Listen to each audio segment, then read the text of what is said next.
Prof, as we wind down, two more questions before we go. What's the single biggest threat confronting Nigeria right now, in your opinion? The biggest threat is our threat to democracy by this government. Yes, we have insecurity, we have this, we have good government. The government will sit down and tackle this problem.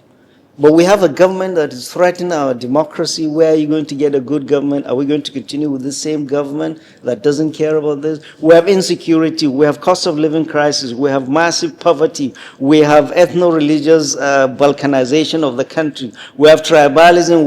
We have nepotism. All this is a reflection of bad government. How are you going to get good government? Getting good government is going through the democratic process. We don't want things changed non-democratically. I've lived almost all my life under a military regime. We've had unbroken democracy for 26 years. It's not perfect. We want to make it better, but we have a president who is stifling democracy by trying to see all the other parties are killed. He wants to be the only party presented. He wants to be the only candidate presented. He wants to corrupt everybody. Look at what he's done to members of the National Assembly. After using them for 3 years as rubber stamp, they've said nothing. Everything is happening. Whatever he says, I need a loan, boom, they give him in 2-4 hours. After using them, and he told them, when they went to ask for automatic tickets, he said, no, go to your governors.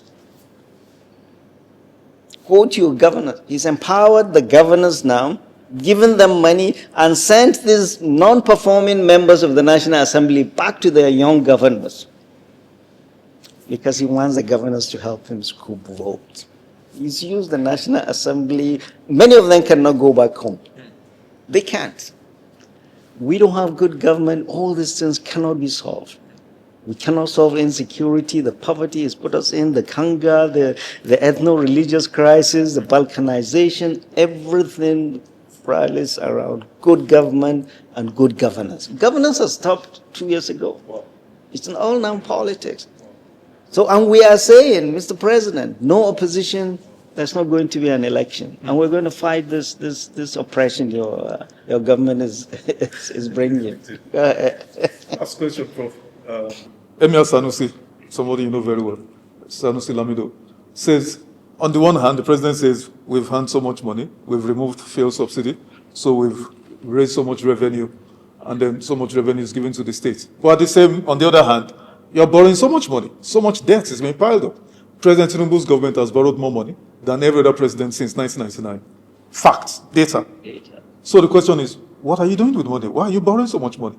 Right. What I'm saying is that nobody is asking, and His Royal Highness Emir of Kano is asking the right question, and I think this is one of the questions that cost Wale doing his job.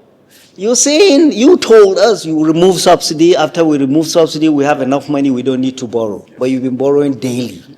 Where is the money we are saving from FIRS? Where is the money we are saving from NNPC? Where is the money from custom? All this money, and you are borrowing. Where is the money? And you have not implemented 2023, 2024, 2025 budgets. Where is all the money? These are questions we must interrogate. These are questions the president must answer. These are questions that go to the heart of the sufferings of our people. And the president...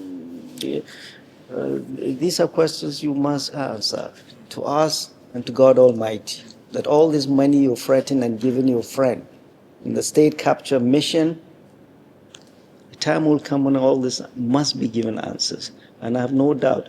But my fellow Nigerians, 2027, re-electing President Bola Ahmed Tinubu and APC will be suicidal. To be suicidal? Suicidal. Wherever you are in this country.